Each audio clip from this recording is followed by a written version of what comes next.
Dios un poco más profundamente, con el objetivo de que nuestra fe se fortalezca.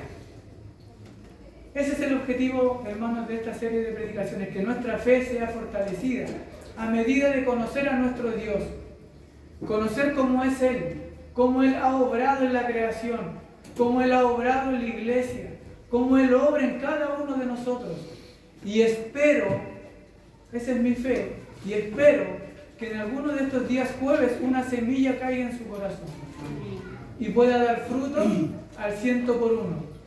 Porque si algo de Dios, algo así pequeñito de Dios, está en nosotros, eso es algo maravilloso. Amén. Es algo maravilloso y que puede como el grano de mostaza, chiquitito, pero es un grano que puede dar fruto, puede crecer y hacerse muy grande. El reino de Dios está en nosotros y es como una semilla de mostaza. Debemos darle crecimiento a medida de la oración, de la lectura de su palabra, de congregarnos y pedirle ayuda al Señor. Que el corazón nuestro no se enfríe por las cosas que hay acá en esta tierra. Así que el Dios de la creación, la semana antes pasada compartimos la existencia de Dios y sus implicaciones para el creyente. Una de ellas era no negar a Dios con nuestros hechos. Compartimos por qué creemos que Dios existe, por medio de la obra de su creación, ¿se acuerdan? Por medio de la obra de su creación, los cielos cuentan la gloria de Dios y las estrellas, el firmamento anuncia la obra de sus manos. También dijimos que creemos en un Dios y en su existencia por la creación del hombre y de la mujer. Eso es algo maravilloso que Dios ha hecho en el huerto del Edén. Ha creado un hombre y una mujer. También porque ha puesto un alma, un espíritu en nosotros. Y eso tiene relación cuerpo-alma, algo que nada ni nadie puede hacer, solamente Dios. También dijimos que creemos en Dios y en su existencia, porque Él ha dicho cosas que se han cumplido. El nacimiento del Mesías, su crucifixión, la iglesia ha prevalecido porque Él lo dijo, las puertas del Hades no prevalecerán en la iglesia, en contra de la iglesia. Entonces creemos en Dios por esas cosas que Dios ha hecho. Entonces, sus implicaciones, ¿cuáles eran para nosotros? No negar a Dios con nuestros hechos. No negar a Dios con nuestros hechos. Y nosotros al escuchar esto inmediatamente pensamos que podemos fallar por un pecado, alguien nos puede ver, o podemos caer en un pecado, podemos confesar nuestro pecado y de esa forma hemos negado al Señor. Como que eso es lo más fácil de lograr entender cuando decimos que negamos al Señor con nuestros hechos. Pero el apóstol Pablo le dice a Tito, en el capítulo 1, en el versículo 15 a 16, lo vimos. Él le dice, todas las cosas son puras para los puros, mas para los corrompidos e incrédulos nada les es puro, pues hasta su mente y su conciencia están corrompidas. Profesan conocer a Dios, pero con sus hechos lo niegan, siendo abominables y rebeldes, reprobados en cuanto a toda buena obra. ¿Qué es lo que estaba haciendo el apóstol Pablo ahí? Combatiendo a falsos maestros que hablaban de que la santidad provenía de cuidarse de ciertos alimentos, de cuidarse de no hacer algunas de estas cosas y de seguir con algunos ritos y algunas ceremonias que después de la muerte de Cristo ya no tenían parte en la iglesia. Lo que hacían estos falsos maestros era volver a judaizar o volver a los ritos y a las ceremonias a estos hermanos. Entonces, ¿no sería vivir en incredulidad a la sangre de nuestro Señor Jesucristo si aún en nosotros hay confianza en algún tipo de ritos? Si nosotros no confiamos en la sangre de nuestro Señor Jesucristo por algún problema que tenemos y vamos, por decirlo de una cosa, por decirlo algo, a que nos lean las cartas o alguna de ese tipo de cosas, brujerías, ¿no sería eso negar al Señor con nuestros hechos? Porque estamos viviendo en incredulidad. O sea, queridos hermanos, no solamente fallar, no solamente pecar en un pecado como los que conocemos nosotros que le podemos llamar normales, pero que no son normales. No solamente eso es negar a Dios. Vivir en incredulidad, vivir no creyendo que el Señor puede hacer una obra en nosotros, es negarlo con nuestros hechos. Poner nuestra confianza en imágenes también es negar al Señor con nuestros hechos. Y Pablo está combatiendo ese tipo de enseñanzas. Él quiere poner en orden a los hermanos, mostrando que la santidad proviene de la gracia del Señor. De ahí viene la verdadera santidad, porque el Señor ha regenerado nuestros corazones por medio de su Espíritu y nos ha hecho santos delante de la presencia del Señor. De ahí viene la santidad. Lo que nosotros debemos hacer es cultivar una conciencia limpia. Lo vimos esa vez. Cultivar una conciencia limpia por medio de la palabra del Señor y el Espíritu Santo, y poder practicar las cosas que Dios ha creado. Ir a la playa es algo bueno. Con una conciencia limpia uno puede ir a la playa. Pero ¿qué es lo que ha hecho, cierto? El mundo y la maldad han pervertido todo ese tipo de cosas. Y ahora que ya no se puede ni siquiera ir a la playa. ¿Por qué? Porque las mujeres y los hombres ya andan casi desnudos en la playa. Lo que nosotros debemos hacer, queridos hermanos, es cultivar una conciencia limpia. Todas las cosas son puras para los puros. El Señor ha regenerado nuestro corazón. Eso no quiere decir que podamos hacer cualquier cosa o ir a cualquier lugar. Ir a una discoteca obviamente no es algo puro y no podemos aplicar esto a nosotros. No podemos decir, voy a ver la discoteca de forma pura. Voy a ir porque soy puro, el Señor ha regenerado mi corazón y puedo ir a ese lugar y lo veo de forma pura. No podemos hacer eso. No somos aceptados por nuestras obras, sino por el sacrificio de Cristo. En Él somos transformados para vivir como ofrenda viva al servicio de Dios. En Él somos aceptados, en Cristo, no por ninguna obra, no por ninguna cosa que nosotros realicemos, no por ningún sacrificio que nos hagamos en este cuerpo. Nada de eso es aceptable delante del Señor. Otra cosa que vimos es la confianza en Dios, que es justo y soberano. Vimos el Salmo 73, versículo 3, Asaf, que tuvo envidia de las personas que prosperaban, de los impíos que prosperaban. ¿No será eso vivir en incredulidad? Sabemos que Dios es justo, sabemos que Dios es soberano, y aunque las personas alrededor nuestro prosperen, ¿debemos nosotros tener envidia? Entendiendo que el Señor va a obrar también en nosotros. El Señor también nos puede bendecir. Pero como decíamos antes, el Señor nos da las cosas que nosotros realmente necesitamos. Mucho dinero puede que a mí me haga mal. Por eso el Señor no me lo da. Un puesto alto en el trabajo puede que Dios no me lo dé, porque pueda que me haga mal. Entonces, queridos hermanos, Asaf tuvo envidia, viendo la prosperidad de los impíos, que es una prosperidad temporal. El creyente debe creer en la justicia de Dios. Para eso vimos el Salmo 37, versículo 7. ¿Qué es lo que decía el Señor ahí? Guarda silencio ante Jehová y espera en Él. No te alteres con motivo del que prospera en su camino por el hombre que hace maldades. Entonces la raíz del problema de Asaf era la envidia, que nace de apartar la mirada de Dios. El creyente redimido también lucha con esas cosas. Lo vimos el apóstol Pablo cuando él dice en Romanos 7:21 que él ve una ley en sus miembros que se rebela contra la ley del Señor.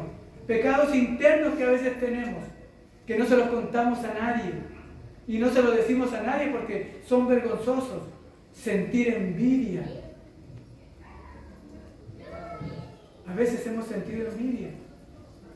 Son cosas internas. ¿Cómo se manifiesta la envidia?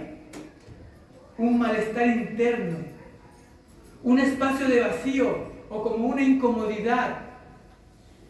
Compararse constantemente con los demás.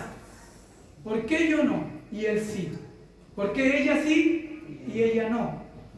Comparación, así se manifiesta. Resentimiento. Puede surgir irritación o disgusto hacia la persona envidiada, incluso sin ningún motivo real. Inseguridad.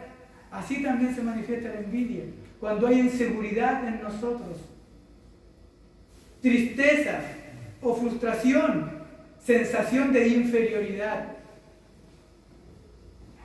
Muchas veces la envidia se manifiesta con una sonrisa exterior, pero con un nudo interno de incomodidad.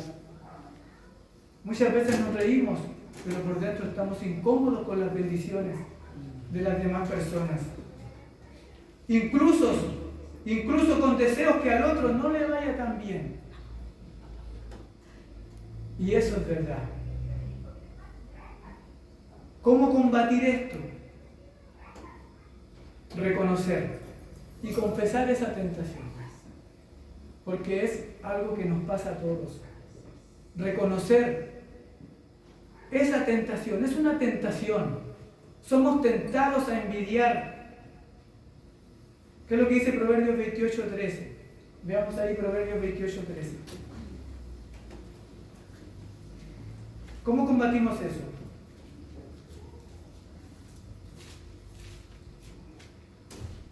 Proverbios 28:13.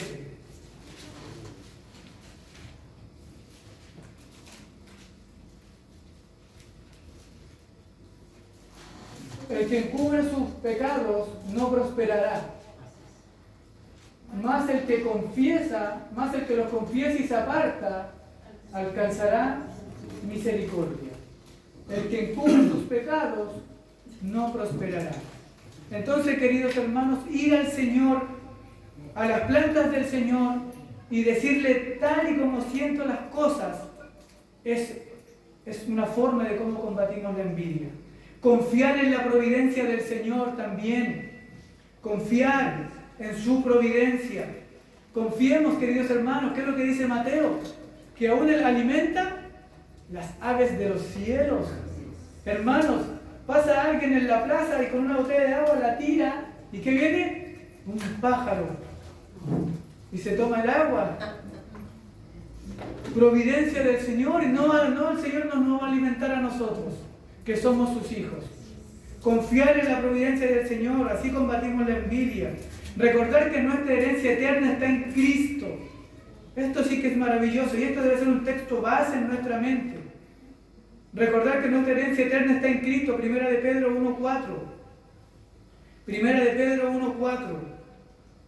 ¿Cómo combatimos más la envidia? Cultivando gratitud y contentamiento por lo que Dios nos ha dado. Por lo que Dios nos ha dado hasta el momento. Leamos 1 de Pedro 1:4. Primero de Pedro 1:3. Vamos a leer el 3 y el 4. Bendito es Dios y Padre de nuestro Señor Jesucristo, que según su grande misericordia nos hizo renacer para una esperanza viva por la resurrección de Jesucristo de los muertos, para una herencia incorruptible, incontaminada e inmarcesible, reservada en los cielos para nosotros, hermanos. Una herencia incorruptible. Yo sé que esto es espiritual. Yo sé que esto no es terrenal.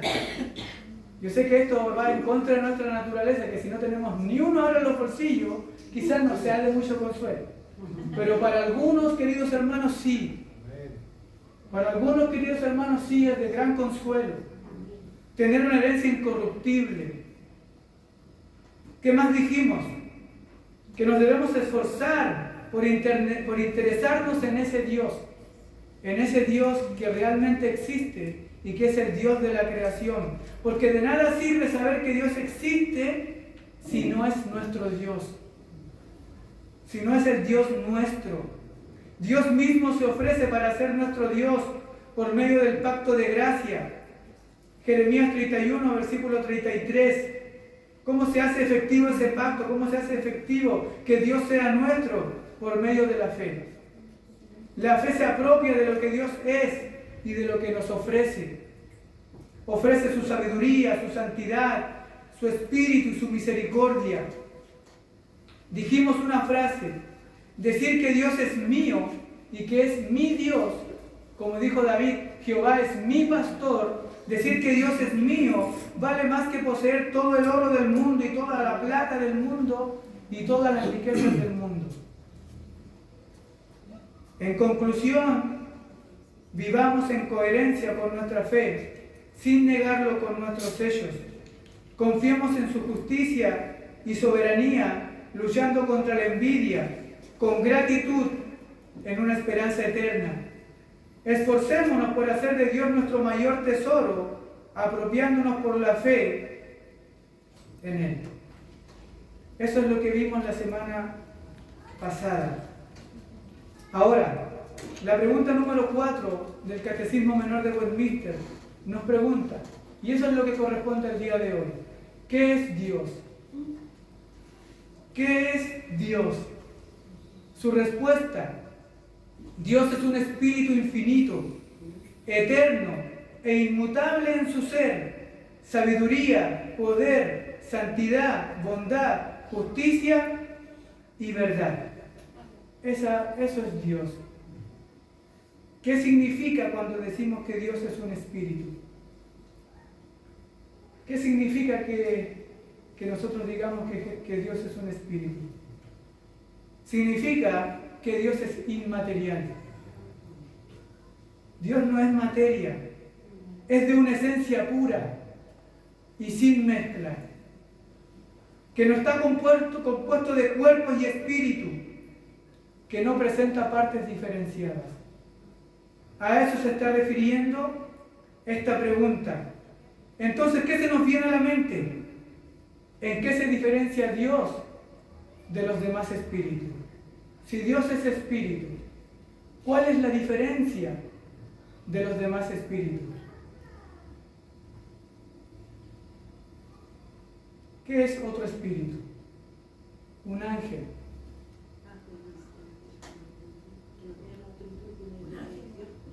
¿Sí? Claro. Un ángel es un espíritu, pero es un espíritu creado. Es un espíritu creado. Sin embargo, Dios también es espíritu, pero es un espíritu eterno, como le decía la respuesta, y es increado. Los ángeles son finitos y pueden ser destruidos, pero por el mismo poder que los creó. Los ángeles son creados, pueden ser destruidos por el mismo poder que los creó. Pero Dios es un espíritu infinito e indestructible. A Dios no se le puede destruir. Dios es espíritu y no se le puede destruir. Los ángeles son espíritus limitados. No pueden estar en 2 o más lugares a la vez. Ellos no pueden estar aquí, no pueden estar en más lugares a la vez. Pero Dios es un espíritu que se halla en todas partes al mismo tiempo. ¿Cómo se llama eso? Omnipresencia. ¿Qué significa esto? ¿Qué significa la omnipresencia de Dios? Que Dios no está limitado por el espacio ni el tiempo como nosotros, o como los espíritus finitos. Él está presente en todo lugar al mismo tiempo. Él no está confinado a un sitio o a un lugar específico. Ahora, esto no quiere decir que una parte de Dios esté aquí y otra parte de Dios está allá. Dios está plenamente en cada lugar. Dios está con usted en su trabajo y Dios está conmigo en mi trabajo. Y también está con los hermanos en la universidad y también está con los niños en la escuela. Dios es un espíritu infinito. Miren cómo lo dice el Salmo 139, versículo del 7 al 10.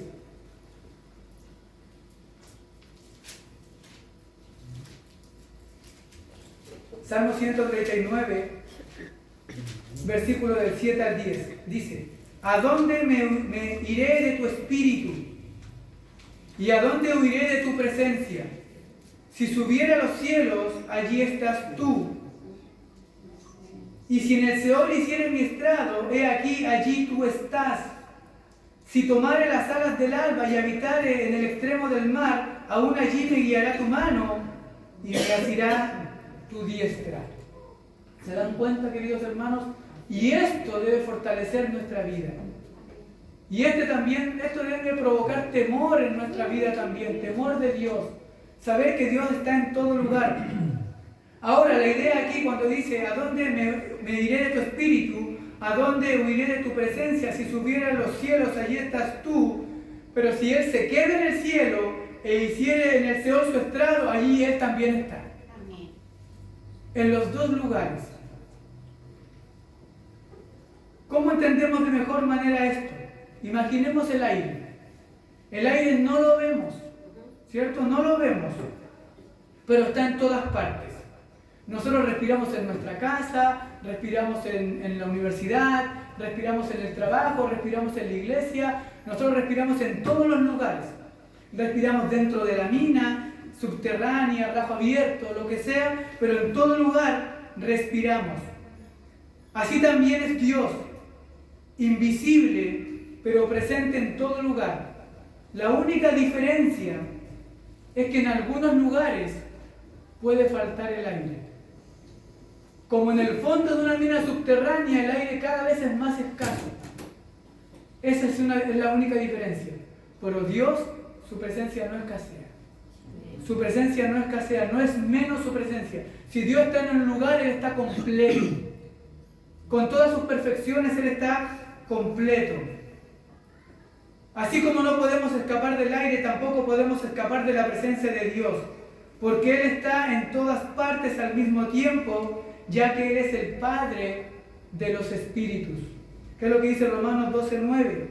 Por otra parte, tuvimos a nuestros padres terrenales que nos disciplinaban y los venerábamos. ¿Por qué no obedeceremos mucho mejor al Padre de los espíritus y viviremos? Entonces ahí tenemos la diferencia entre el Espíritu de Dios y los demás espíritus. Por otro lado, el alma que usted y yo tenemos, también es espíritu. En la antropología reformada existe un debate clásico. ¿Cuál es el debate clásico? Si el ser humano es bipartito o tripartito. Antropología es una palabra griega que viene de la palabra antropos, ser humano, hombre, y logía, estudio. Y cuando unimos estas dos palabras, estamos hablando del estudio del hombre, del estudio del ser humano. Y cuando estudiamos al ser humano en teología, estudiamos la caída del ser humano, el pecado del ser humano, estudiamos la necesidad de salvación y de redención del ser humano. Eso estudiamos en teología. Entonces el debate clásico es si el hombre es bipartito o tripartito. Tripartito. El ser humano dicen que está compuesto de cuerpo, alma y espíritu. Los bipartitos dicen que el ser humano se compone de cuerpo, alma o espíritu. Entendiendo que el alma y el espíritu son expresiones distintas, pero que se usan para referirse a la misma realidad, a la realidad inmaterial de nosotros. Porque nosotros somos carne y alma y espíritu. Entonces la palabra del Señor, hay versículos como por ejemplo en Génesis 2:7, donde se dice: formó pues Jehová Dios al hombre del polvo de la tierra, cuerpo, y sopló en su nariz aliento de vida, sustancia inmaterial. Mateo 10:28. No temáis a los que matan el cuerpo, mas el alma no pueden matar. Entonces la tradición reformada se inclina por la visión bipartita. Cuerpo, parte material, terrenal, que vuelve al polvo. Alma o espíritu, parte inmaterial, que es inmortal, que sobrevive a la muerte y tiene relación con Dios. Algunos para muerte eterna, otros para vida eterna. Ahora, ¿en qué se diferencia el Espíritu de Dios del alma? Algunos antiguos pensaban que el alma, al ser infundida por Dios al hombre, transmitía la esencia divina de Dios. Y esto es un error tremendo, porque la esencia de Dios es incomunicable. La esencia de Dios es incomunicable. Cuando hablamos de la esencia de Dios, hacemos referencia a lo que Dios es en sí mismo. Un ser eterno, inmutable e infinito. la esencia de nuestro Señor. En términos sencillos, la esencia de Dios es su naturaleza divina, aquello que lo hace ser Dios y no una criatura. No depende de nada Dios ni de nadie, porque Él es autoexistente. Esa es su divinidad. Su esencia es única, simple e indivisible, o sea que no hay división en Dios.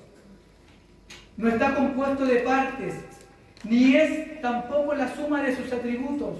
Dios no es un poco de justicia, un poco de amor o un porcentaje de bondad.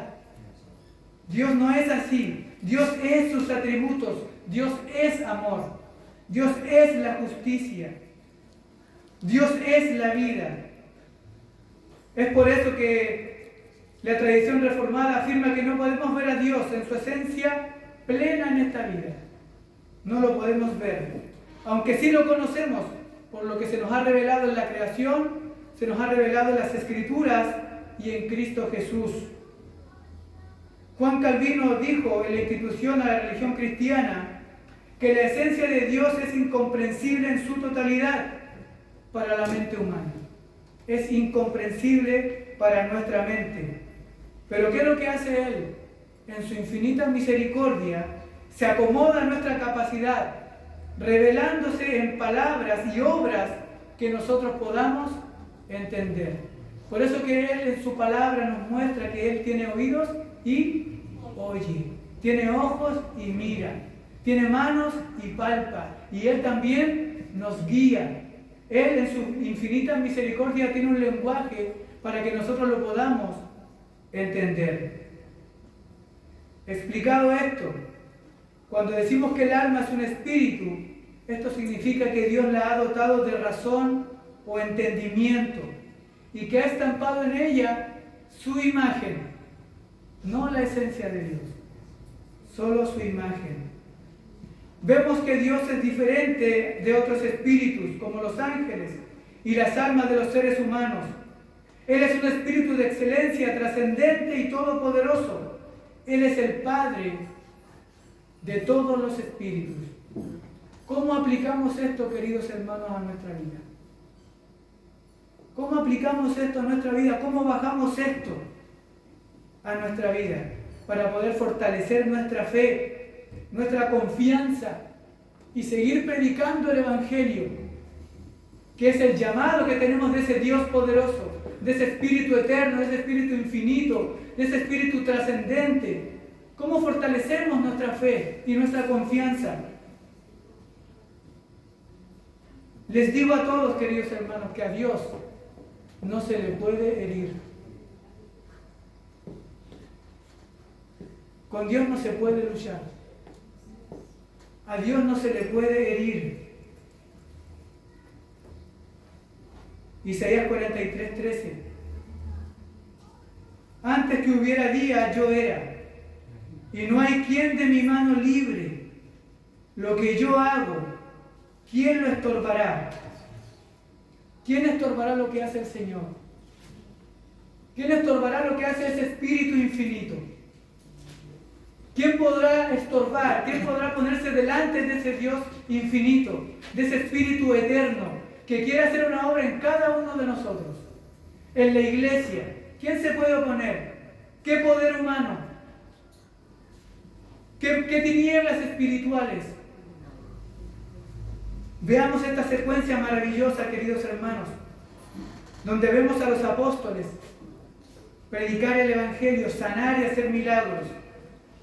Y vemos también el poder de Dios, que sobrepasa todo poder terrenal. Vayamos a Hechos capítulo 5. Hechos capítulo 5, versículos 38 y 39.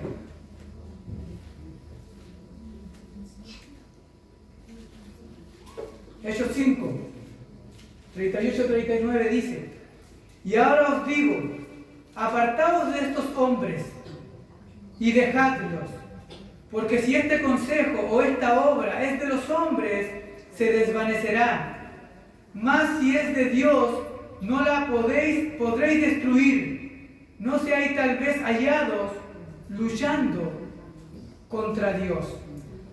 El contexto de este pasaje es la iglesia primitiva, llena del Espíritu Santo, que crecía en poder y valentía y que también enfrentaba persecución de las autoridades religiosas. Pero ellos confiaban en la obra de Dios, que es incontenible e indestructible. ¿Qué es lo que dice en ese mismo capítulo? Versículo 12. Versículo 12 del capítulo 5. Y por la mano de los apóstoles se hacían grandes señales y prodigios en el pueblo, y estaban todos unánimes en el pórtico de Salomón.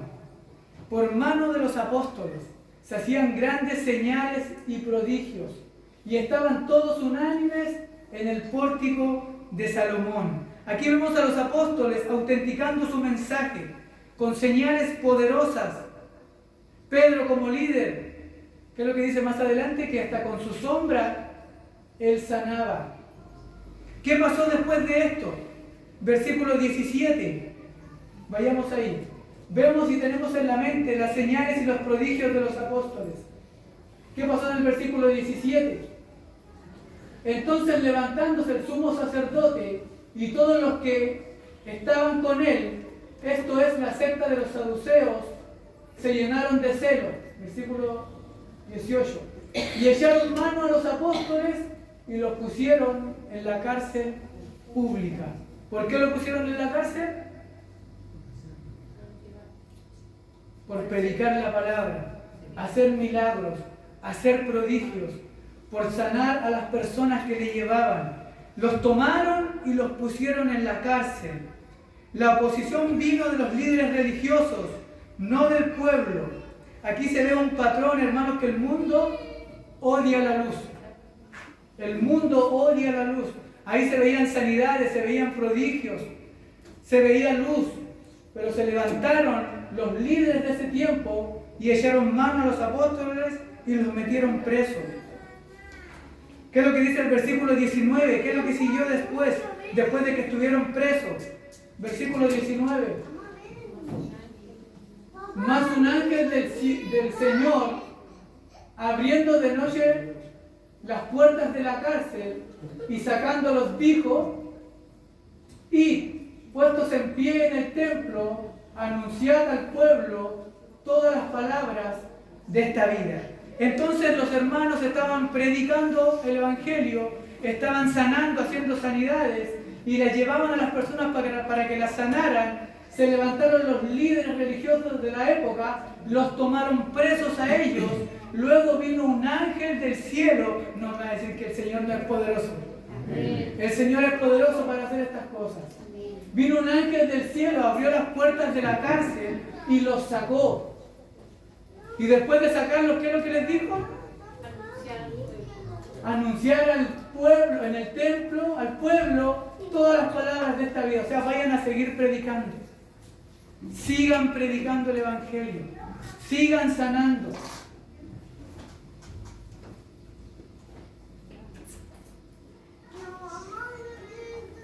Luego son traídos nuevamente ante los líderes religiosos y confiesan fielmente al Señor. Versículo 29. ¿Qué es lo que dice el versículo 29? Respondiendo Pedro y los apóstoles dijeron: es necesario obedecer a Dios antes que a los hombres. Qué maravilloso, queridos hermanos. Este es un principio de la iglesia, de la supremacía de la palabra de Dios sobre toda autoridad humana.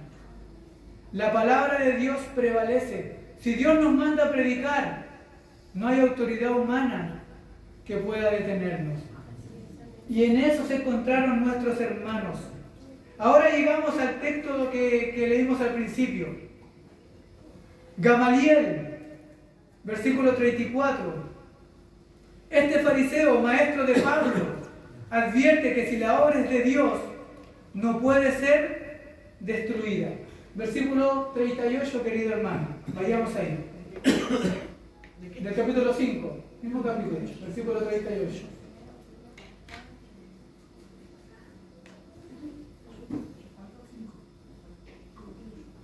Hechos 5, versículo 38. Y ahora os digo, apartaos de estos hombres y dejadlos, porque si este consejo o esta obra es de los hombres, se desvanecerá. Mas si es de Dios, no la podréis destruir. No seáis tal vez hallados luchando contra Dios. ¿Se dan cuenta, queridos hermanos? ¿De qué les valdrá a los malos luchar en contra de Dios?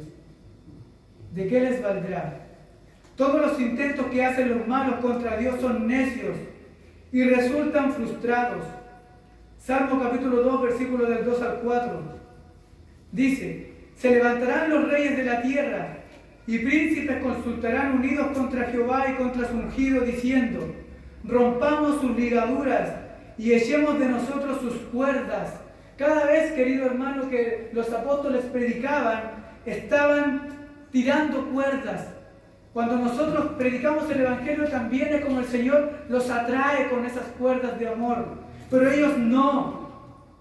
Rompamos sus ligaduras, decían, y echemos de nosotros sus cuerdas. El que mora en los cielos se reirá, el Señor se burlará de ellos. Y Dios se ríe de la rebelión humana, porque Cristo reinará soberanamente sobre todos. En el lenguaje del Salmo capítulo 2, versículo 4, cuando Dios se ríe, no significa que sea una risa de diversión, como la nuestra, sino es una manera de expresar la seguridad y la superioridad soberana y absoluta de Dios. Como la mujer virtuosa. ¿Se acuerdan cómo dice la palabra del Señor? Que se ríe de lo porvenir. ¿Y por qué se ríe de lo porvenir? Porque está segura en Dios. Y no es una risa burlesca o no es una risa normal como la de nosotros. Es confianza. Es confianza. Entonces, cuando dice el Señor se reirá de ellos, el Señor tiene plena confianza en lo que Él es. Y nada ni nadie puede obstaculizar su obra. Ahora, otra cosa importante, queridos hermanos, y como aplicación a nuestra vida. Dios es espíritu. Es un espíritu eterno, inmutable, infinito. A Dios no se le adora mediante imágenes o mediante cuadros o otro tipo de cosas. Miren lo que dice Deuteronomio. Deuteronomio capítulo 4, versículo 12. Vayamos ahí. Deuteronomio 4, 12. Y habló Jehová con vosotros del medio del fuego. Oísteis la voz de sus palabras, mas a excepción de oír la voz, ninguna figura visteis. Isaías 40, 18. ¿A qué pues haréis semejante a Dios? ¿O qué imagen le compondréis? Dios es espíritu. Esto nos enseña también que mientras más espirituales seamos, más nos pareceremos a Dios. La pregunta es, ¿qué significa ser espiritual? ¿Qué significa ser espiritual? Significa tener los ojos en las cosas de arriba. Y que Dios nos ayude en eso, queridos hermanos. Amén. Estar pensando en Dios y en su gloria, eso es ser espiritual. Meditar en su palabra de día y de noche. Ser espiritual significa haber nacido de nuevo por la obra del Espíritu Santo.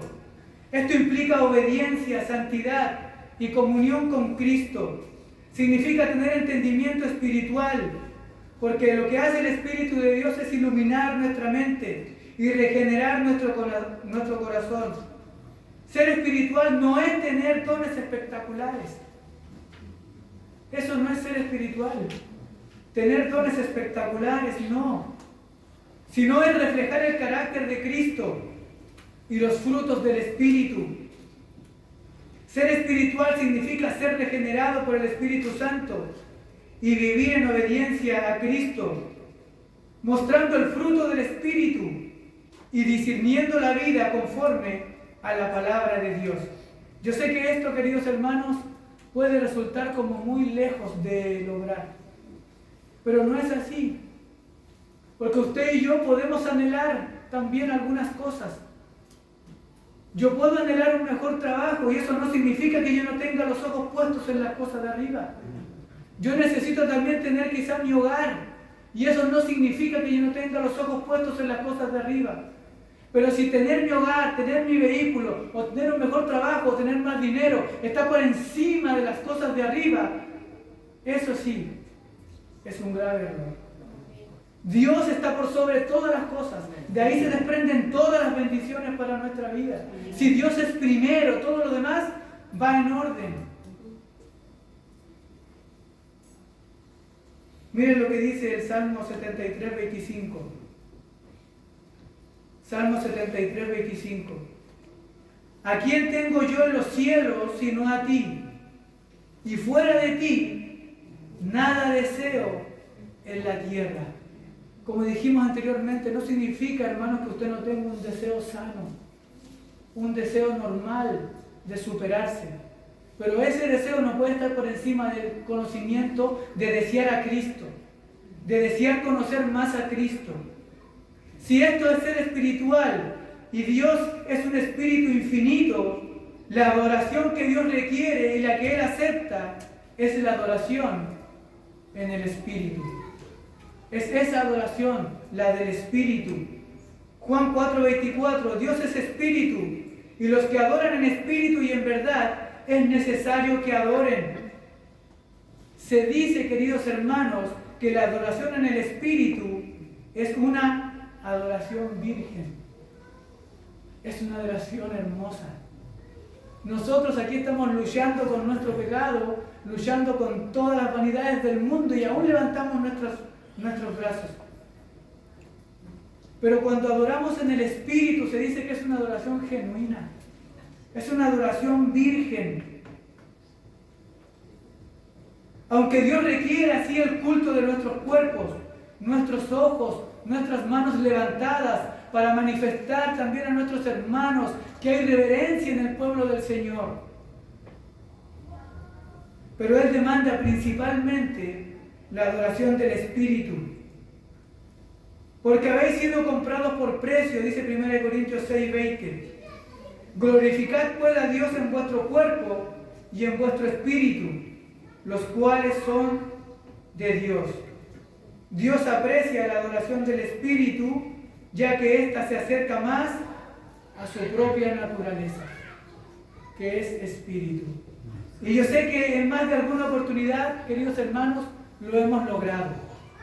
Yo sé que en alguna oportunidad, en más de alguna oportunidad, el Señor nos ha ayudado y hemos estado aquí en los servicios con el corazón, con la mente y con todo nuestro ser adorando al Señor. Pero también sé que otras veces no. La adoración en espíritu es la que más se acerca a la que Dios quiere y anhela.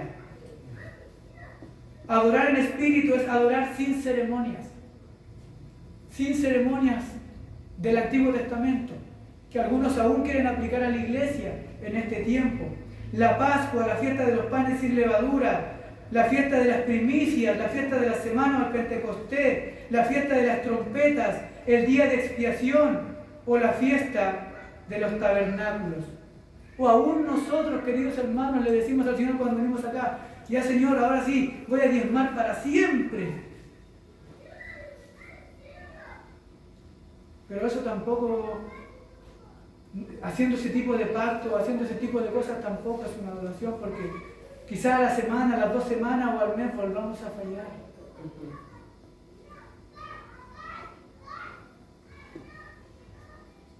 Adorar en espíritu es adorar con fe en la sangre de nuestro Señor Jesucristo.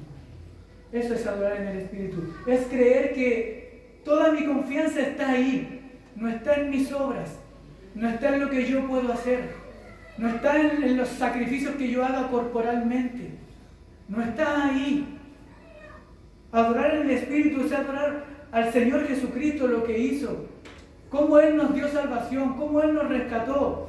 Estar ahí sentado en la silla o parado, pensando en lo que Dios hizo por medio de Cristo y de dónde nos rescató. Eso conecta el Espíritu de Dios con nuestro espíritu. Y ahí hay una adoración genuina. Los mejores oficios de la naturaleza espiritual son en el espíritu, porque Dios es espíritu y debe ser adorado en espíritu.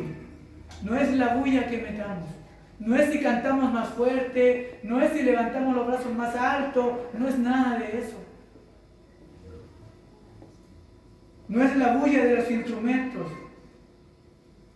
es la pureza la que Dios acepta, es la pureza del corazón. Y para eso debemos pedirle ayuda al Señor, porque nosotros pensamos que tenemos un corazón tremendamente sucio, y es verdad, pero Dios puede limpiarnos. Dios puede limpiarnos, queridos hermanos. Dios puede vertir agua limpia en nosotros, mediante su palabra, mediante los medios de gracia, los sacramentos, el bautismo, la Santa Cena, la comunión, congregarnos. Él puede vertir agua limpia, ese pecado que nos ha costado tanto dejar. El Espíritu Santo puede así darle un golpe y debilitarlo.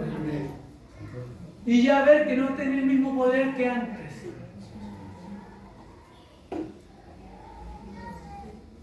Efesios 5:19.